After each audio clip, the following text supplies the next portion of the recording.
एक ऑर्गन, उसके 2 डिविजन्स और 8 independent segments. So let's decode liver and its basic gross anatomy. So liver is considered as major metabolic organ, accessory digestive organ क्योंकि ये bile produce करता है, bodies chemical factory क्योंकि ये 500 से ज़्यादा फंक्शंस जो है एक टाइम पे करता है, और हैवीएस्ट और लार्जेस्ट ग्लैंड इसको कहा जाता है हमारी बॉडी का।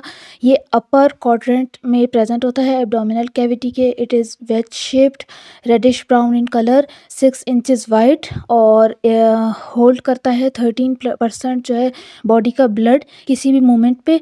और ये जो है 1.5 केजी या फिर अप्रॉक्सीमेटली 3.3 पाउंड का है, जो कि मतलब काफ़ी ज़्यादा वेट है। इसी वजह से इसको हेवीएस्ट ऑर्गन कहते हैं। इसके जो फंक्शनल सेल्स हैं वो आ जाते हैं हेप्टोसाइट सेल्स, जो कि सारा बाइल प्रोड्यूस करते हैं, सारा मेटाबॉलिज्म वगैरह करते हैं। जबकि जो दूसरे जो इसका फंक्शनल यूनिट होते हैं वो होते हैं लोब्यूल्स। लोब्यूल्स मतलब एक हेक्सागोनल सेल्स होते हैं जो कि मिलियन ऑफ हेप्टोसाइट्स से बने होते हैं। मतलब इसके जो सेंटर में होती है सेंट्रल वेन होती है, जो कि ब्लड को जो है, जो प्रोड्यूस ब्लड होता है उसको ड्रेन करती है। तो जो कॉर्नर्स पे जो इसके ट्रायड पोर्टल जो होता है वो प्रेजेंट होते हैं। मतलब इसके अंदर जो है पोर्टल आर्ट्रियोल है, पोर्टल वेन्यूल है और बाइल डक्ट है।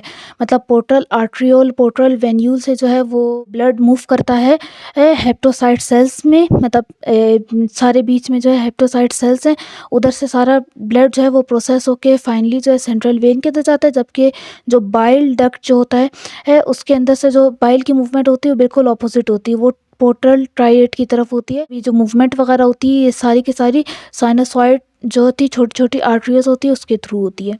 लोब्यूल्स एक दूसरे के साथ जुड़े होते हैं फिब्रो इलास्टिक कनेक्टिव टिश्यू के थ्रू, और फिर जो है ये फाइनली यही जो फिब्रो इलास्टिक कनेक्टिव टिश्यू की लेयर थी वो फाइनली जो है पूरे लिवर को कवर करती है, और इसको कहते हैं गिल्सन्स कैप्सूल। ये लिवर को शेप प्रोवाइड करता है। जबकि दूसरी आ जाती है जो आउटर मोस्ट लेयर होती है सिरस कोट, जो कि पेरिटोनियम से डिराइव्ड हुई हुई है। ये भी पूरे लिवर को कवर करती है और ये लिवर को बचाती है आउटर प्रेशर से और फ्रिक्शन वगैरह से।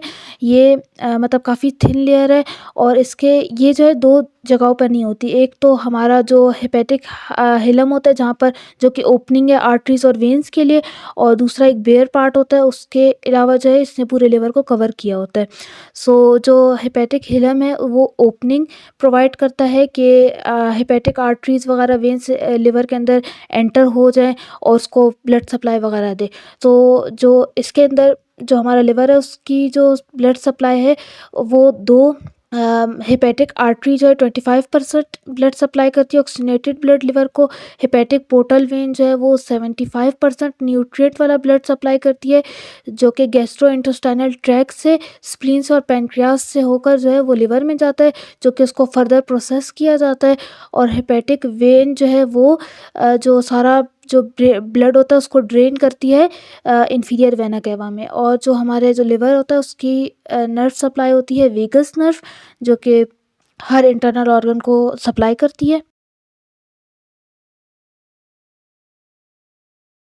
लिवर के 2 मेन लोब्स होते हैं, राइट लोब और लेफ़्ट लोब। राइट लोब जो है वो लेफ़्ट के कंपैरिजन में थोड़ा सा बड़े साइज़ का है, और इसकी जो है वो फंक्शनल इम्पोर्टेंस भी लेफ़्ट के कंपैरिजन में ज़्यादा होती है।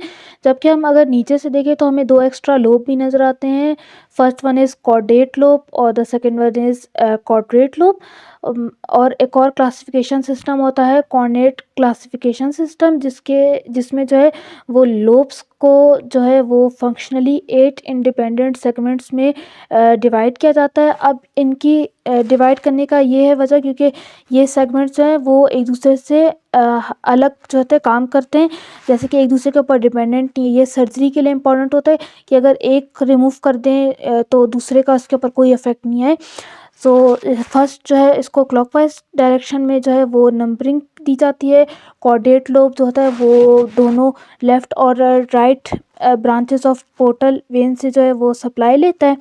तो इसी वजह से इसको फर्स्ट जो है लोब वो सेगमेंट इसको कहते हैं। उसके बाद जो है वो मूव किया जाता है राइट लोब की तरफ, और फिर नंबरिंग दी जाती है।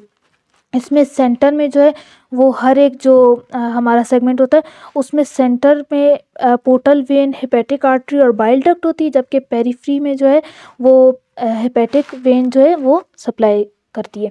सो इसके जो हमारा लिवर है उसके अंदर जो है काफ़ी ज़्यादा उसकी लिगामेंट्स वगैरह आ जाते हैं, उसके वेन्स वगैरह भी उसको डिवाइड करती हैं। सो फर्स्ट इज़ फेल्सीफ्रॉम लिगामेंट, जो कि सुपरफिशियली डिवाइड करता है लेफ़्ट लोब को राइट लोब से। ये मतलब जो हमारा पेरिटोनियम थी ये एक दूसरे के अपने ऊपर ही फोल्ड होती जाती है और ये इस लिगामेंट को बनाती है। सो हमारा सेंट्रल लाइन जो थी वो जो सेकंड आ गई है वो सेंट्रल लाइन है, जो कि स्टार्ट होती है, ये एक हाइपोथेटिकल लाइन है। सो ये स्टार्ट होती है इंफीरियर वेना कैवा से और गाल ब्लैडर फोसा तक के जाती है। सो ये डिवाइड करती है हमारे लेफ़्ट लोब को राइट लोब से। ये प्राइमरी रेफरेंस पॉइंट है सर्जरी के लिए कि ये मतलब डिवाइड ही करी एक तरीके का। लेफ़्ट लोब और राइट लोब इक्वली है, मतलब असल में तो ये इक्वल नहीं होते, मगर ये जो लाइन है ये इसको इक्वली बताती है कि ये इक्वल है। सो हमारी अगला आ जाता है राउंड लिगामेंट। राउंड लिगामेंट जो है वो फेल्सीफॉर्म लिगामेंट के जो है एंड पे प्रेजेंट है। ये लेफ़्ट ओवर है फीटल अम्बिलिकल वेन का। ये अम्बिलिकस में फाइनली जो है वो जाता है। सो ये जो है वो हमें सर्जरी के दौरान ये भी बताता है कि लेफ़्ट लोब किस तरफ है।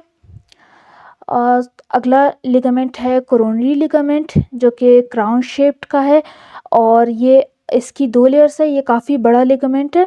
सो ये इसकी जो अपर है और एक लोअर लेयर है, अपर और लोअर लेयर जो है ये डायफ्राम को जो है वो हमारे लिवर के साथ बाइंड करके रखता है और जो है ये यही वो लिगामेंट है जो बेयर एरिया को बनाता है हमारे लिवर में, जिसके ऊपर पेरिटोनियम की कोई कवरिंग नहीं है। जो इसके अलावा जो है इसके कोरोनरी लिगामेंट के ही थोड़े से एजेस वगैरह रह जाते हैं, इसको हम कहते हैं ट्रायंगुलर लिगामेंट। ये भी लोब्स को अटैच करता है डायफ्राम से।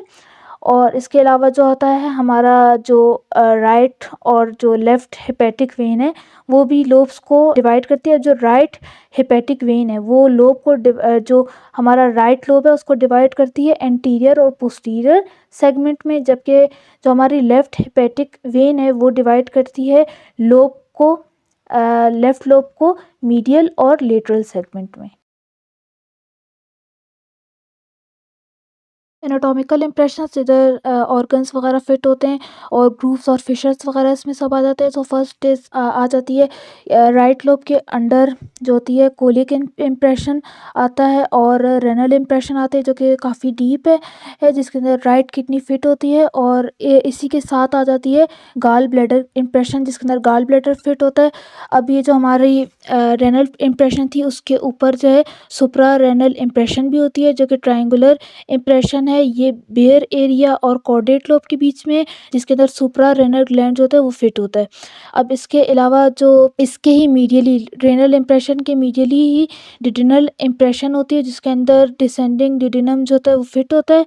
अब इसके जो ऑपोजिट साइड पे देखें लेफ़्ट लोब में, तो इसके लेफ़्ट लोब के इंफीरियर सरफेस पे गैस्ट्रिक इम्प्रेशन आती है जो कि जो हमारा स्टमक होता है उसके फंडस की वजह से होती है। और इसी के साइड पे जो होता है थोड़ा सा वो आउटवर्ड ग्रोथ टाइप होती है, राउंड एमिनेंस होती है जिसको ट्यूबर ओमेंटेल कहते हैं, जो कि स्टमक को काफ़ी ज़्यादा सपोर्ट करती है।